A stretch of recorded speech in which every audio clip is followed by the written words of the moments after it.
காசியில் நீ குடிச்சாலும் வாசியை நீ புடிச்சாலும் சக்தி தரும் மந்திரங்கள் 1000 நீ படிச்சாலும் ஆசை குணம் அடங்காமல் ஆண்டவனும் தெரியாது. ஆசை குணம் அடங்காமல் ஆண்டவனும் தெரியாது. ஆண்டவனாய் நீ இருந்தும் தேடுவது குறையாது.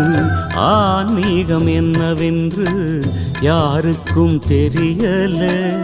காரணம் ஆண்டவன் யாருன்னு புரியல.